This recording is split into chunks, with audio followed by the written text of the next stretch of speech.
Hello everyone from WHO headquarters here in Geneva. My name is Bonjour Tariq and I welcome à you tous ceux to qui viennent du regular siège de press Genève. Je conference on m'appelle Tariq.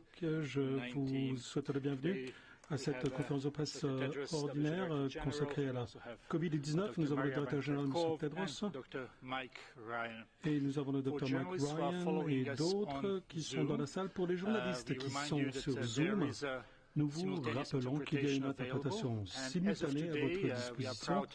Et dès aujourd'hui, nous avons également le portugais ainsi que les 6 langues officielles des Nations Unies, le russe, l'anglais, le français, l'espagnol, l'arabe et le chinois, ainsi que le russe. Voilà, donc vous pouvez choisir le canal qui vous convient pour la langue que vous voulez écouter et vous pouvez poser vos questions dans l'une de ces 7 langues. Et pour la première fois aujourd'hui, nous avons également un sous-titrage de cette séance d'information, mais ce n'est pas sur Zoom, c'est sur une plateforme des médias sociaux.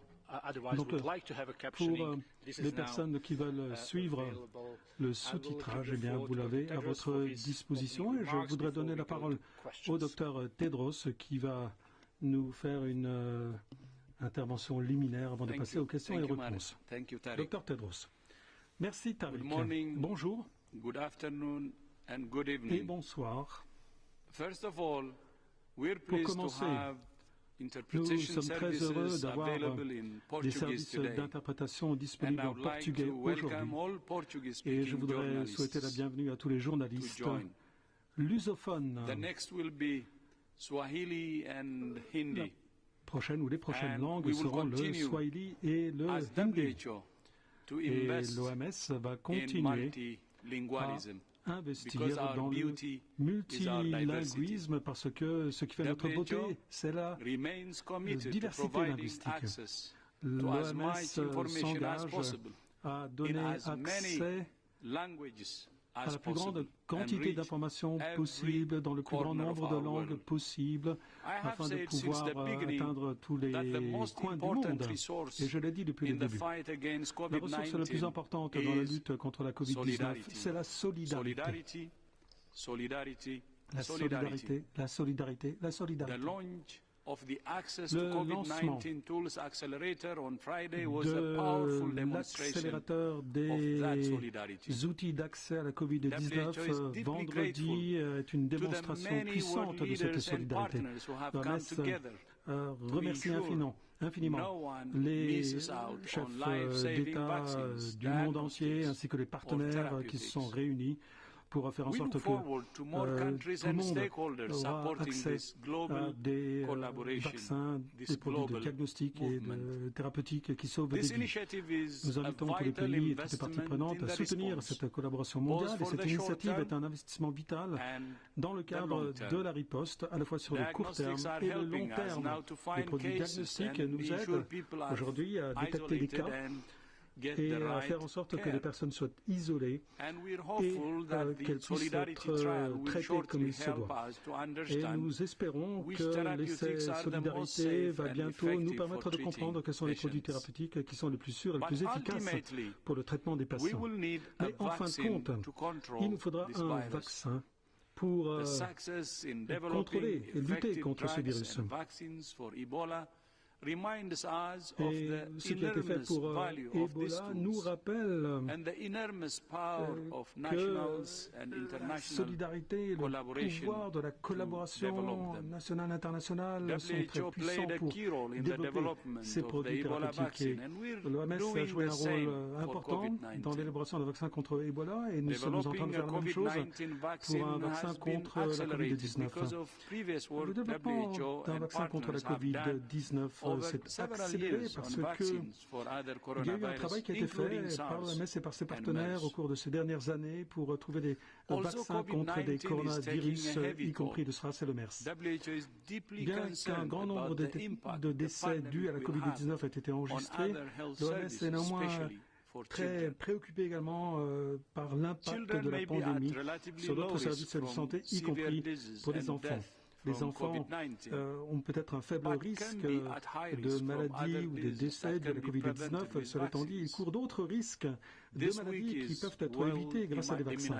Et cette semaine, comme vous le savez, est la semaine mondiale de la vaccination. La vaccination est un des plus gros succès dans l'histoire de la santé mondiale. Plus de 20 maladies sont évitables grâce à des vaccins. Et chaque année, plus de 116 millions d'enfants sont vaccinés, soit 86% de tous les enfants nés dans le monde. Mais il reste encore plus de 13 millions d'enfants dans le monde qui ne sont pas vaccinés. Nous savons que ce nombre va augmenter en raison de la Covid-19. Aujourd'hui déjà, des campagnes de vaccination contre la poliomyélite ont été suspendues et dans certains pays, des services de vaccination systématique sont réduits ou sont arrêtés. Et avec le début de la saison de la grippe dans l'hémisphère sud, eh bien, il est vital que chacun puisse être vacciné contre la grippe saisonnière. Et même lorsque les services fonctionnent, certains parents, certaines personnes qui s'occupent des enfants évitent de faire vacciner leurs enfants par crainte de la Covid-19. Les mythes et les informations erronées concernant les vaccins alimentent le feu, ce qui fait courir des risques aux personnes vulnérables. Lorsque la couverture vaccinale baisse, il y aura davantage de flambées, y compris de maladies mortelles telles que la rougeole et la poliomyélite. Gavi, l'Alliance pour les vaccins, estime qu'au moins 21 pays à revenus faibles et intermédiaires annoncent déjà des pénuries de vaccins en raison de la fermeture de frontières de pertinence. 14 vaccination campaigns supported by the Gavi against polio, measles, cholera, human papillomavirus, yellow fever, and meningitis have been postponed, which would have immunized more than 13 million people. The tragic reality is that children will die as a result. Since 2000, Gavi and partners, including WHO, have helped vaccinate more than 760 million children in the world's poorest countries, preventing more than 13 million deaths. Gavi has set an ambitious goal to immunize 300 million more children with 18 vaccines by 2025. To reach this goal, Gavi will require $7.4 billion in its upcoming replenishment. We call on the global community to ensure Gavi is fully funded for this life-saving work. This is not a cost. It's an investment that pays a rich dividend in lives saved, especially in our children. Just as immunization has been disrupted in some countries, so have services for many other diseases that afflict the poorest and most vulnerable people, including malaria. As you know, Saturday was World Malaria Day. And a new modeling analysis published last week estimates the potential disruption to malaria services from COVID-19 in 41 countries in sub-Saharan Africa. In the worst-case scenario, the number of malaria deaths in sub-Saharan Africa could double. But that doesn't have to happen. And we're working with countries and partners to support them, put measures in place to ensure that services for malaria continue even as COVID-19 spreads. As lockdowns in Europe ease with declining numbers of new cases, we continue to urge countries to find, isolate, test, and treat all cases and trace every contact to ensure these declining trends continue. But the pandemic is far from over. I repeat, the pandemic is far from over. WHO continues to be concerned about the increasing trends in Africa, Eastern Europe, Latin America, and some Asian countries. As in all regions, cases and deaths are underreported in many countries in these regions, because of low testing capacity. We're continuing to support these countries with technical assistance through our regional and country offices and with supplies through solidarity flights. In the past week, we have delivered supplies to more than 40 countries in Africa, and more are planned. Globally, WHO has shipped millions of items of personal protective equipment to 105 countries and lab supplies to more than 127 countries. And we will ship many millions more in the weeks ahead, and we're preparing aggressively. Later this week, WHO will launch its second strategic preparedness and response plan with an estimate of the resources needed for the next stage of the global response. I would like to thank the People's Republic of China, Portugal, and Vietnam for their recent contributions to WHO strategic preparedness and response plan. We're also grateful to the more than 280,000 individuals, corporations, and foundations who have contributed to the Solidarity Response Fund, which has now generated more than $200 million. And I thank Flu Lab especially for its contribution of $10 million. We have a long road ahead of us and a lot of work to do. WHO is committed to doing everything we can to support all countries. But political leadership is also essential, including the vital role of parliaments. As a former parliamentarian, I fully recognize the big role that parliamentarians can play.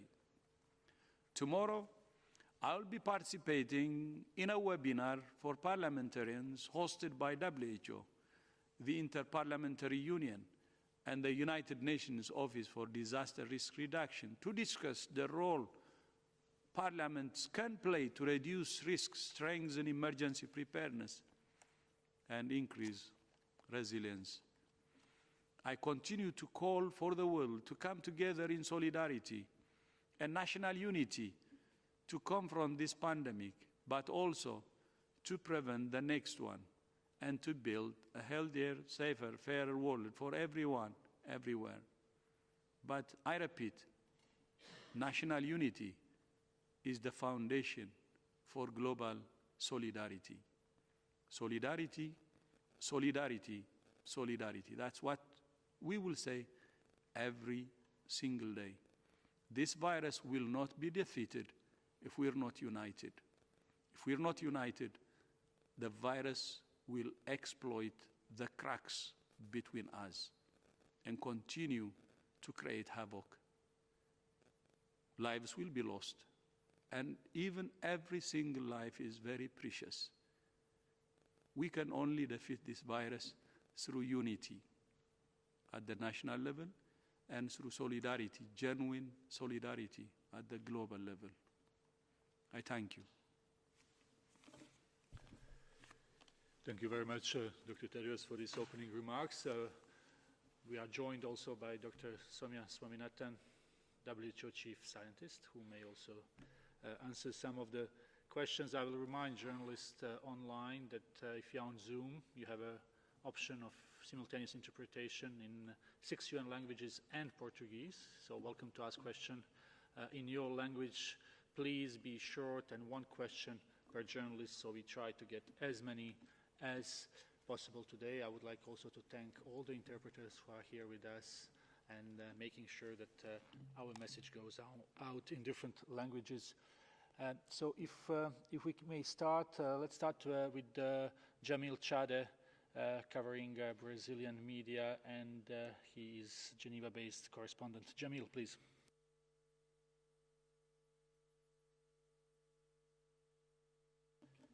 Do we have Jamil on the line?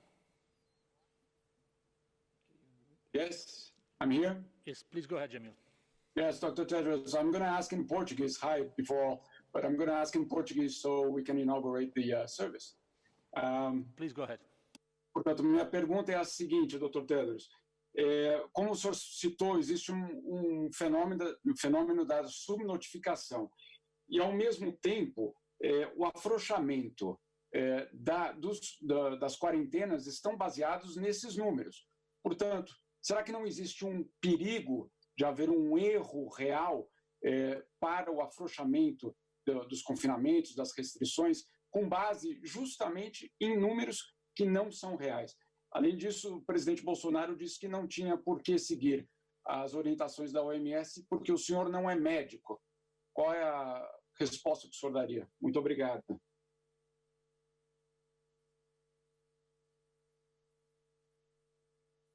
Thank you very much, Jamil. The question is about easing lockdowns in Brazil.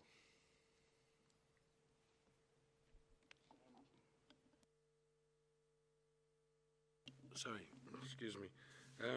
I can't speak to the specific situation in Brazil. I know that over the last week there's been an overall increase in reported cases, but I think about 50–60% increase in reported cases, but that situation may reflect different epidemiology in different states. Brazil is a very, very large country. I think we need to look at trajectory, at the direction of travel of the epi curve, because the amount of testing is varying. Some countries, for example, brought on extra testing in the last number of weeks and their cases have gone up temporarily, and now their cases are starting to drop. That's absolutely true. If countries reduce the intensity of testing, then clearly the number of cases will go down.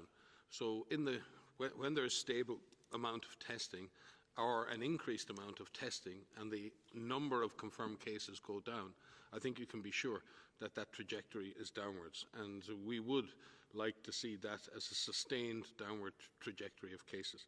We would also like to see the reproductive number, the number of people that one person may infect, to be one or less.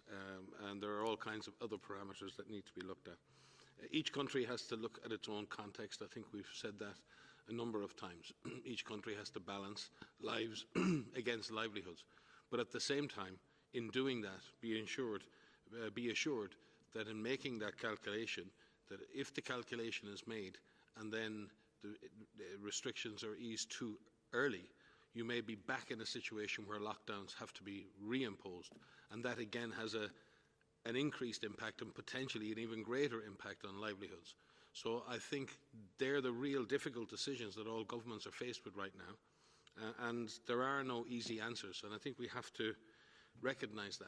Each government is dealing with a very different context of epidemiology, of expectations of communities, of the epidemiologic context. What we want to see is countries taking a step-by-step, data-driven approach that allows a country to move steadily towards a new normal, towards a new way of living that allows lives and livelihoods to return. But at the same time, not doing it so quickly that there's a rebound in cases which results in further lockdowns, which may be even more damaging to those lives and livelihoods that governments are trying to protect. If I might supplement what Mike has said, so as he articulated, the lifting of any of these public health and social measures is not based on one factor alone.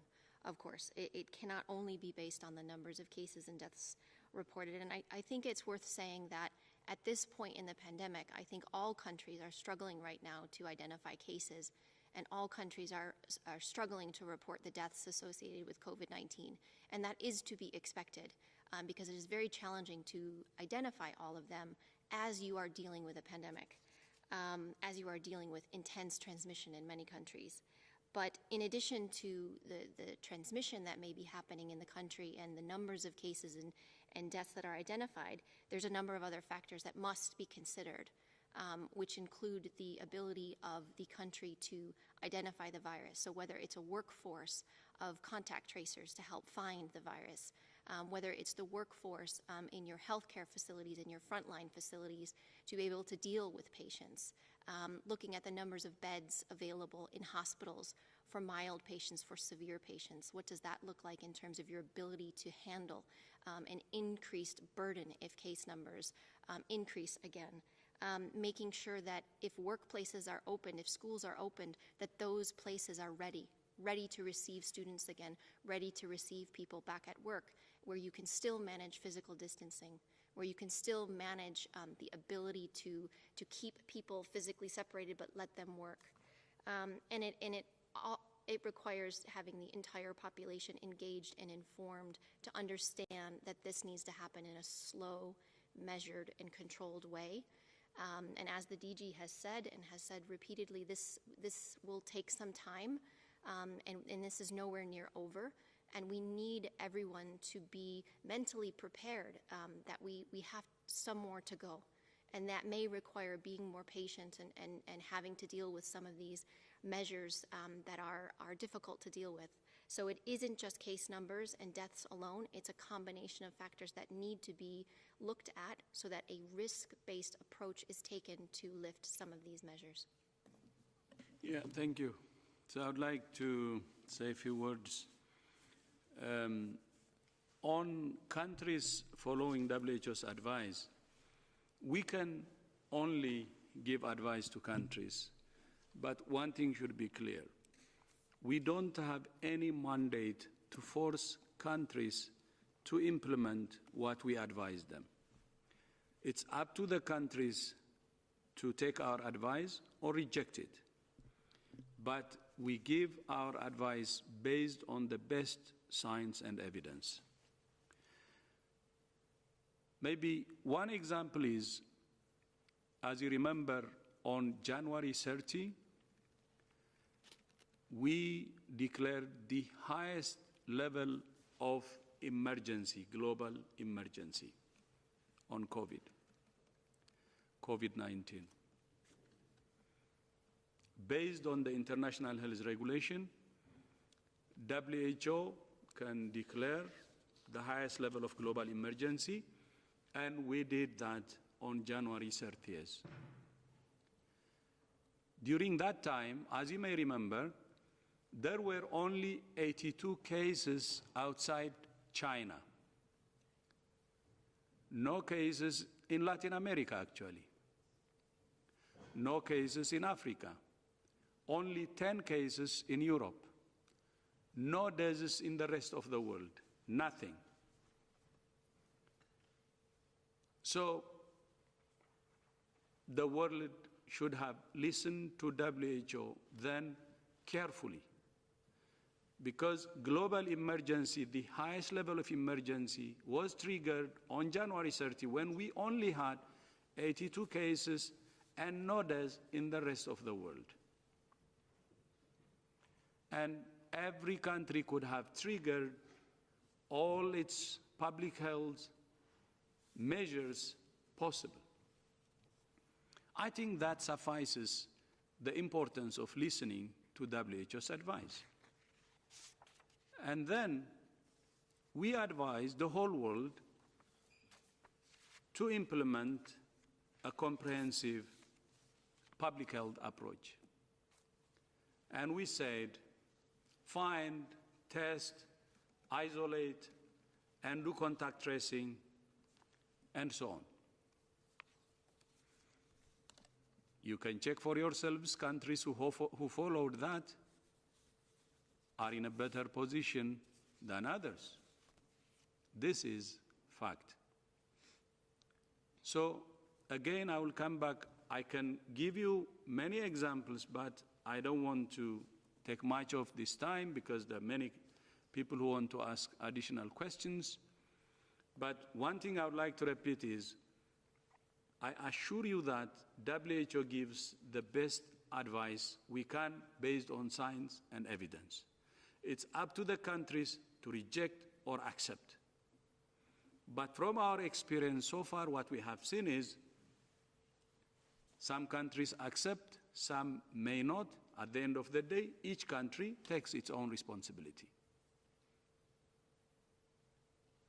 And I repeat, we don't have any power or force to enforce our advice except the willingness of the countries to accept or reject.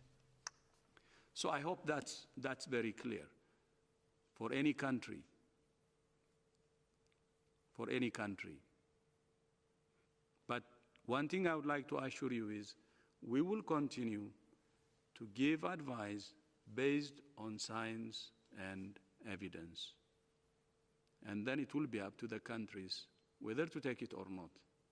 Thank you. Thank you very much. Next question is from Antonio from EFE News Agency. Antonio, can you hear us? Antonio, just to remind everyone, you need to unmute yourself to be heard here. So if you can unmute yourself and then ask the question.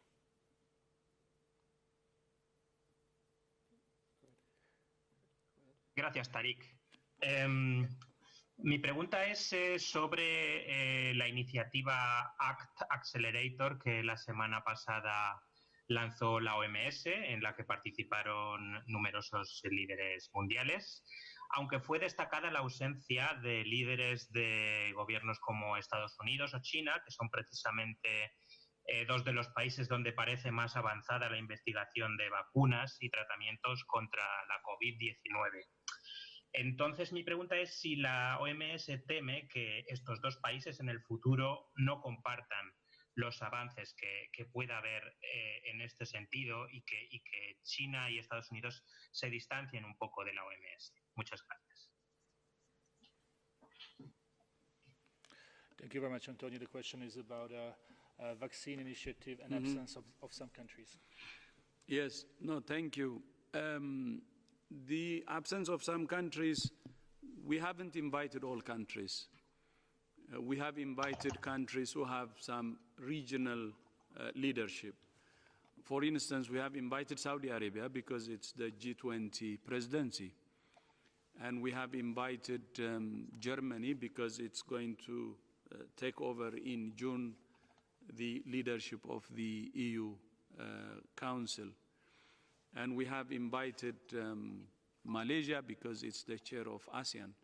We have invited South Africa because it's the current chair of the African Union, and on and on. Of course, there are some exceptions like France and UK.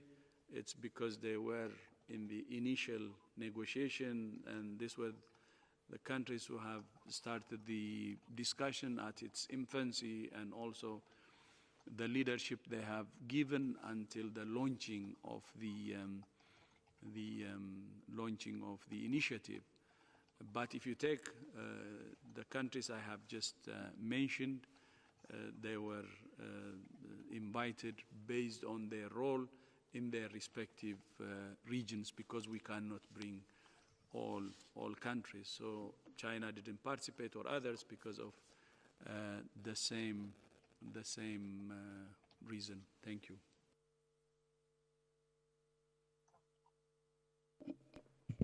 If I can just add to what the DG has just said, WHO works with a number of, through our expert networks and groups. And our expert networks have been working since the beginning of January on diagnostics, on therapeutics, on vaccines for COVID-19. And these experts come from all over the world. We have almost 1,000 experts today coming from all of these countries that are working on things like animal models, standardization of assays, what are the ideal characteristics for a new vaccine, the design of clinical trials for both drugs and vaccines. And as you know, the Solidarity trial is now enrolling in 11 countries, but we have over 100 countries actually that have expressed an interest or are in some process of joining. And this shows that this is really a global trial. We have 1,600 patients already enrolled, and we hope to now recruit patients in many countries very, very rapidly. As new vaccine candidates are developed, we hope that the same global collaboration will continue in the development, in the testing, and most importantly, in the access to these vaccines. Doesn't matter where in the world it's developed. There are over 100 candidates currently, which are at some stages of preclinical development. 7 candidates have gone into human testing. we hope that of these 100, at least a few will prove to be safe and efficacious against COVID. And it's in the interest of all countries to collaborate today because we don't know which vaccine is going to be successful. And we have to ensure that people everywhere in all countries have access to the vaccine. Thank you. Thank you very much, Dr. Tedros and Dr. Swaminathan. We will go to the next question, and again, I will ask when I call a journalist to unmute themselves. So it's Dawn Kopetsky from NBC. Dawn, can you hear us? Yes, thank you. Can you hear me? Yes, please go ahead. Thank you for taking my question. Dr. Tedros, a few weeks ago, you had said that America was doing a great job in fighting the coronavirus. On Thursday, President Trump said that he asked whether or not injecting disinfectants into the body would help kill it. There are states that are reopening reopening services, even though there's no contact tracing in virtually any state in the United States, and we're about to hit 1 million cases. Can you tell me if you still think the United States is doing a great job? And if so, what is it that the US is doing well? And what is it that we're not doing so well? Thank you very much for this question. Thank you. I think the United States is dealing, as it has been for a while, with what is a complex situation. This is a very large country with 50 states, each one with different populations, with different levels of urbanization, and the epidemic at different levels of development and evolution in each of those. I believe the federal government and the system of governors are working together to move America and its people through this very difficult situation with public health and other scientific leaders adding and inputting their advice into the system. And as such, as the DG just said, WHO advises our member states on what we believe to be rational policies, but governments themselves, and especially in the United States with its superb public health, science and policy infrastructure, is well positioned to manage its own transition from the public health and social measures, and has to balance, as I've said before, the health issues associated with COVID and the lives and livelihood issues. What we can say is that it's important. I think there is a national plan. I think it has been very clearly laid out, a phased plan for a stepwise reduction in public health and social measures. That plan is driven by certain parameters of data, like I mentioned before, downward trajectory of cases, the availability of capacity in the health system, and many others. As Maria said, it's a multifaceted decision-making process, and that framework exists. And obviously, if that framework is being advised by top scientists at a federal level, then obviously it is a discussion with the state system as how best to introduce that. But we believe that the overarching federal plan seems to be very much based on science, and to the extent possible, and with all of the adaptations that are needed as we move forward, we hope that the US government and its people can move through that plan, work through day to day how to do that, and will find a successful solution that reduces the impact on people's lives and also on their livelihoods. Thank you very much, Dr. Ryan. We go now to Azerbaijan, to Kamran Kasimov from Real TV. Kamran, unmute yourself, please, and ask the question.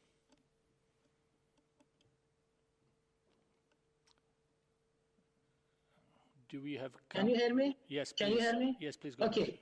Greetings from Azerbaijan, from Real TV. Thank you, Mr. Tariq. Exactly, Azerbaijan following advices of WHO, and some of the special quarantine regime restrictions have been lifted since the 27th of April in Azerbaijan, today, I mean, and some of places, photo studios and another mini shoppings now open, but big malls and another places, I mean cinemas, theaters, schools, exactly, not open. this time. Please, many experts say about the second wave of coronavirus in Azerbaijan. What do you think about that? If it is possible, Mr. Tedros, I want your answer. Thank you. My question. Thank you, Cameron. I think it has been touched upon, but Dr. Ryan will answer. I know that the epidemiologic situation in Azerbaijan is reasonably stable. I think you have 1,600 or so cases and I think 21 deaths reported at this point, and the increase from last week is about 18%. So the epidemiologic situation, at least from where we sit, is stable. And as governments around the world in a stable situation are looking to see how they can open up, there is always the risk of, as we move away from these public health and social measures, and remember, as the Director General said, these measures, had to be put in place in order to suppress what was a very, very rapidly developing and deteriorating situation in many countries. And it's to the credit of governments and their peoples that they've managed to successfully suppress the worst parts of the pandemic in their countries. The challenge now is how to unlock, how to have an exit strategy that doesn't result in the disease bouncing back. And that bounce back can happen in another wave, and that wave can happen now, or it can happen in a month, or it can happen in 2 months. We don't know what's going to happen in 2, 3, 4, or 5 months when we may see a re-emergence of the disease. We don't know what's going to happen. But what we do know is that if countries release those measures, if you release the pressure, and in a sense, the public health and social measures, the lockdowns, have created huge pressure on the virus. They're preventing the virus finding new victims. And in doing that, you're putting that pressure on the virus's capacity to survive. And I think it's fairly logical that if you lift that pressure too quickly, the virus can jump back. And we don't know how quickly, and we don't know for sure which are the measures that will result in a successful exit strategy. We do know, for example, and I think everyone agrees, that large-scale mass gatherings are not a good thing. But what all governments are really grappling with now is, well, can we open the schools, or part of our school system at the moment? Can we open part of our economy, essential workers, construction, transport systems? And each country is having to look at the potential positive impact on the economy of doing certain opening, but also the potential negative impact in the disease bouncing back. And that, to an extent, is determined by the context. What is the urban population versus the rural population? Where are the high vulnerable populations within a given society? So we can't prescribe from Geneva or from WHO exactly what each country can do.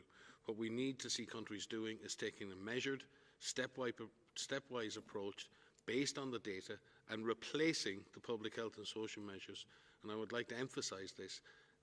Those measures need to be replaced by a new social contract with citizens around physical distancing, around personal hygiene, around community participation, with strong public health measures such as surveillance, case finding, contact tracing, quarantining, as the DG said, detect, isolate, treat and trace, and also with a strong investment in the healthcare system.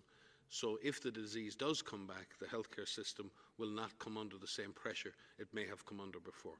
So there are requirements that allow you to ease the lockdowns without having a tremendous danger of a negative outcome. But nothing is certain at this point, and that's why we're watching very closely each and every country to see what lessons are being learned. And we will ensure that those lessons are shared between countries.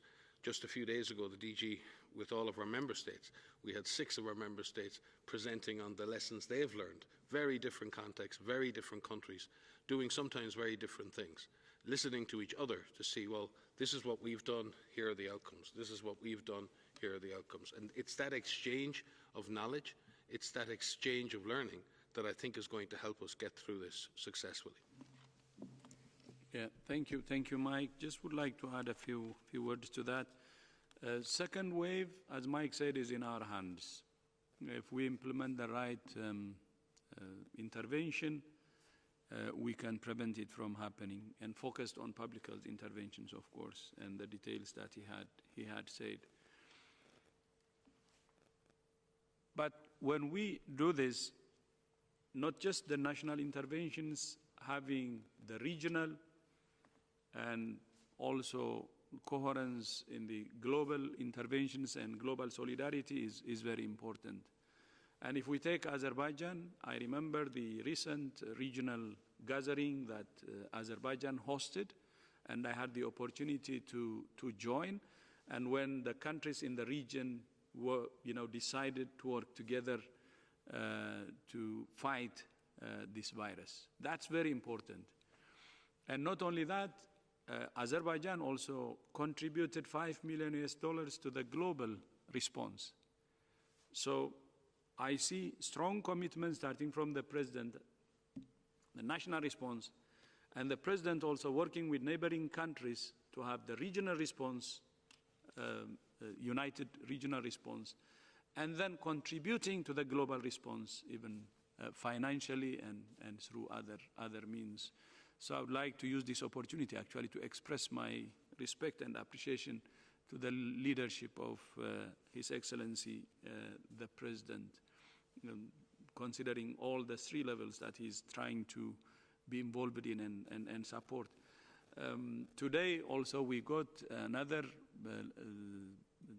commitment to global solidarity, and Latvia has contributed financially to the global response.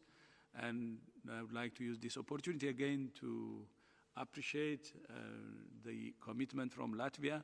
And also I would like to inform you that Latvia's response is also very, very strong to the COVID. And what's happening at the national level is something that really is bringing result in Latvia. But at the same time, their contribution to global response is much appreciated, and thank you so much, Latvia, for that. Thank you.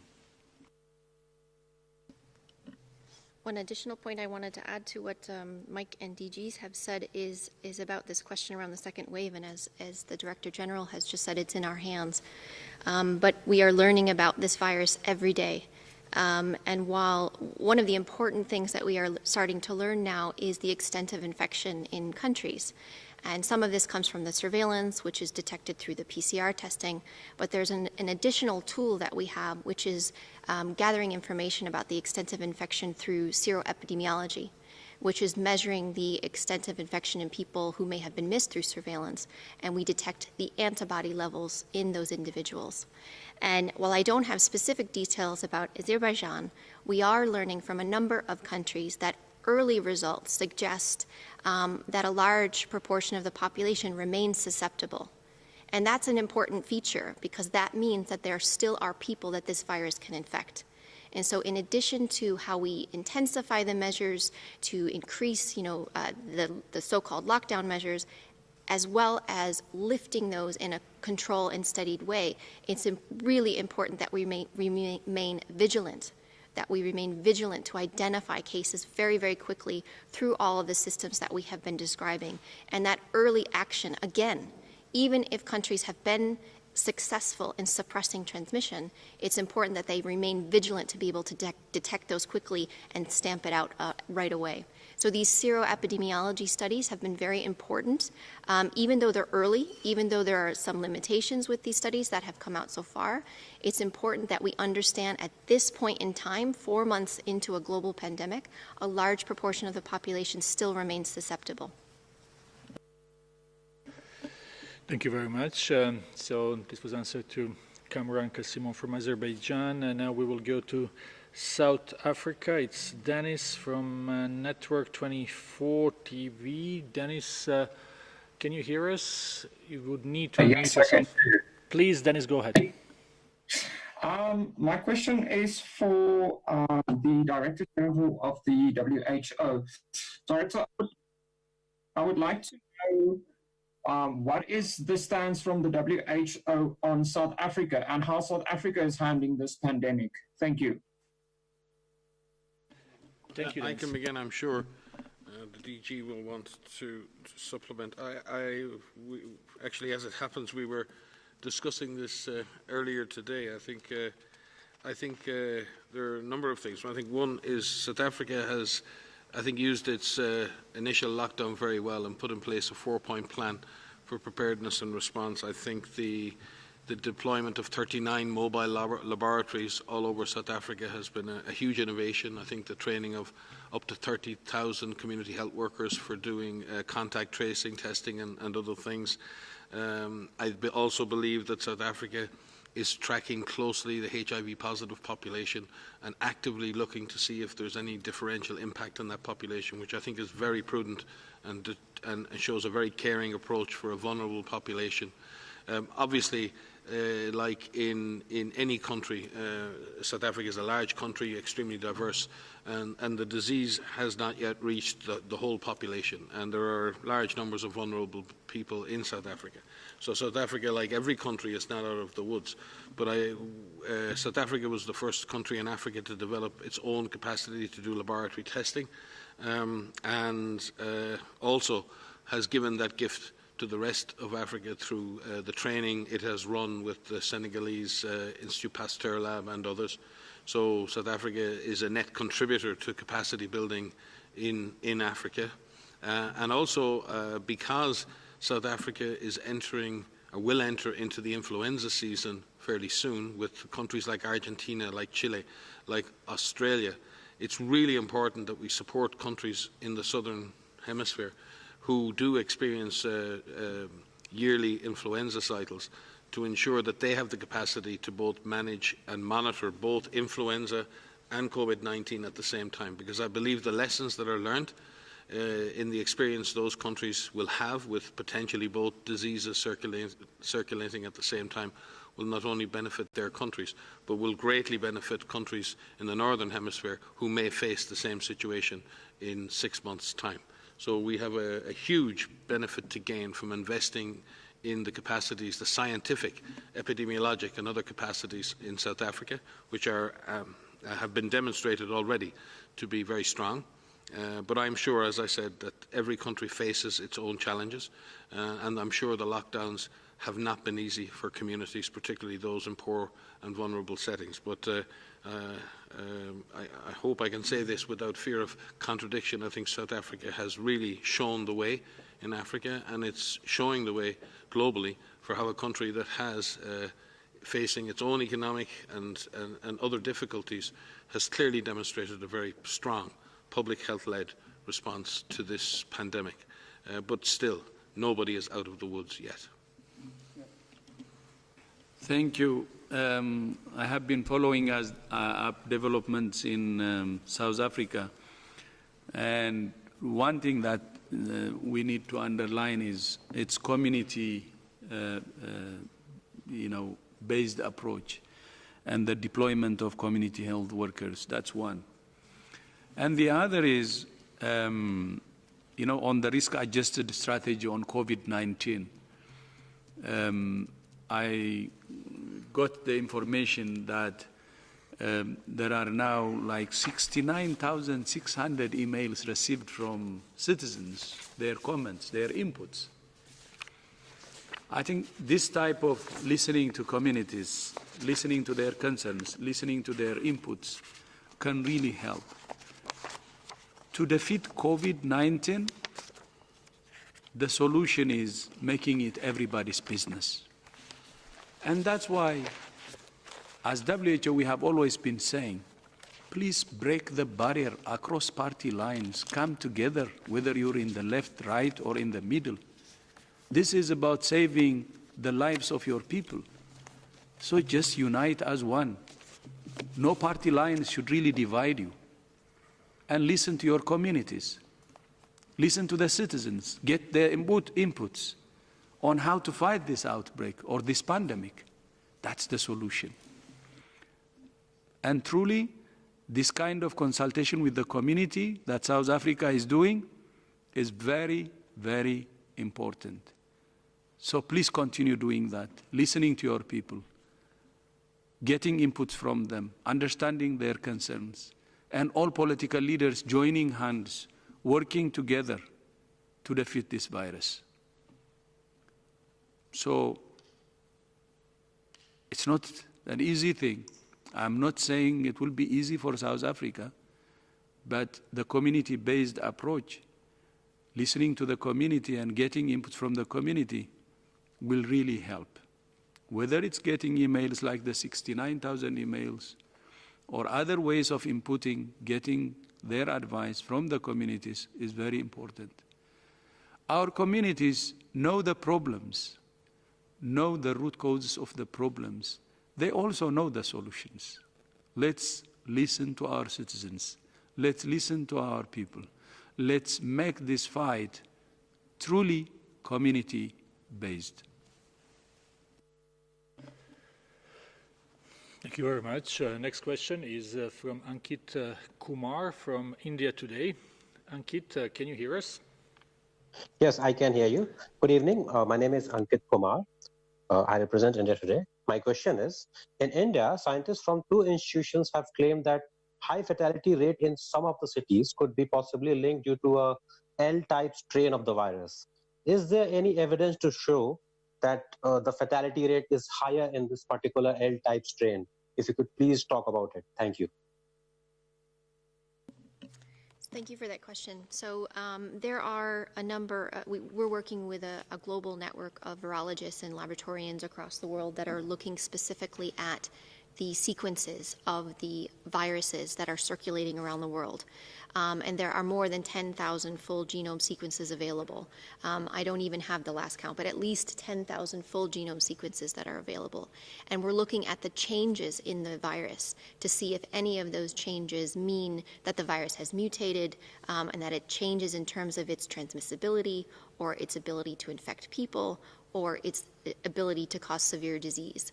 And so far, this virus is relatively stable. There are changes in the virus which are expected in RNA viruses, but these changes are within the expected range, and there aren't any differences in the viruses that have been found in different countries that suggest that it behaves differently in terms of its ability to transmit or its ability to cause severe disease in people. Thank you very much, Dr. Van Kerkhove. Now we go to Tania Valbuena, N+1, that's online science magazine for Latin America and Spain. Tania, can you hear us? Maybe you need to unmute yourself, Tania Valbuena. Hola. Hola. Please go ahead.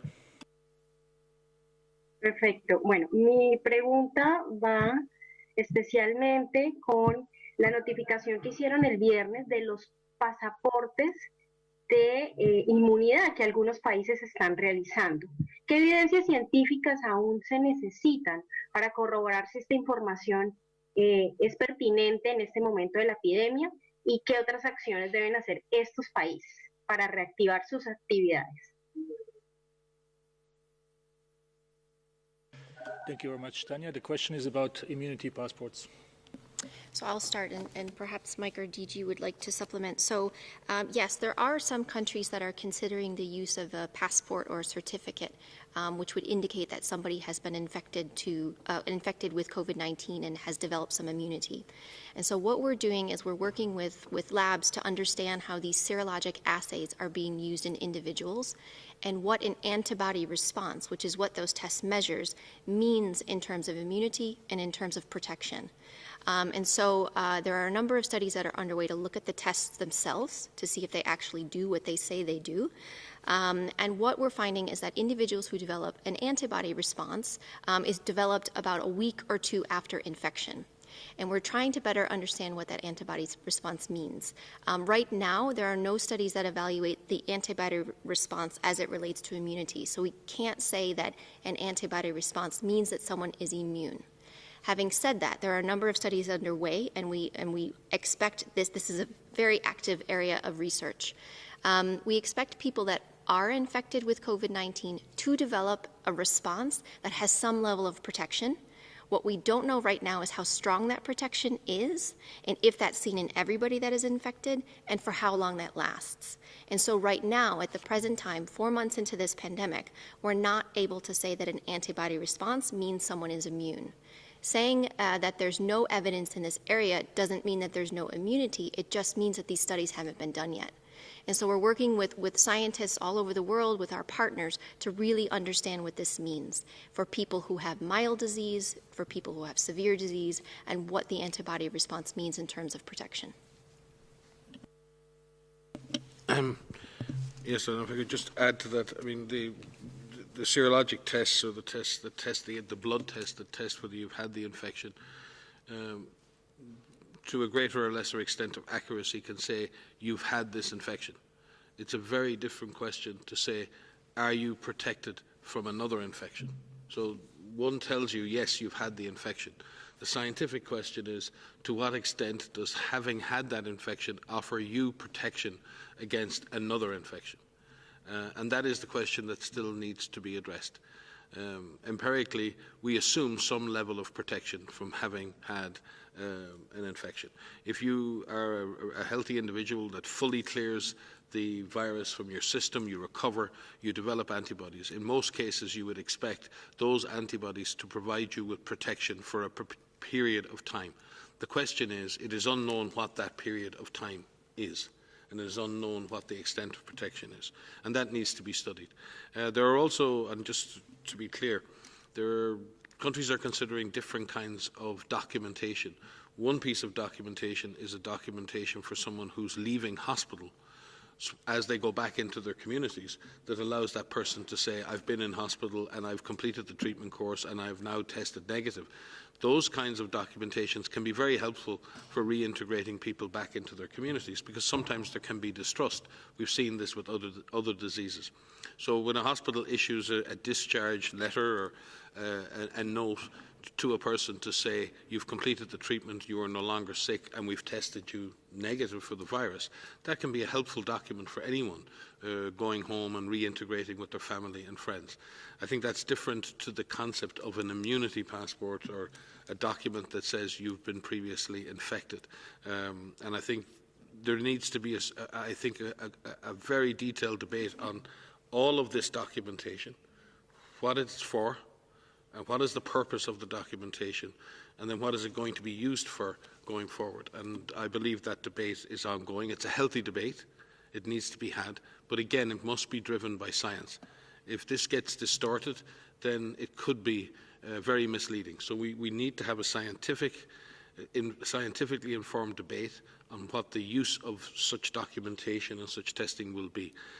And I hope that that happens immediately, sooner rather than later, and we can all get the answers that we need.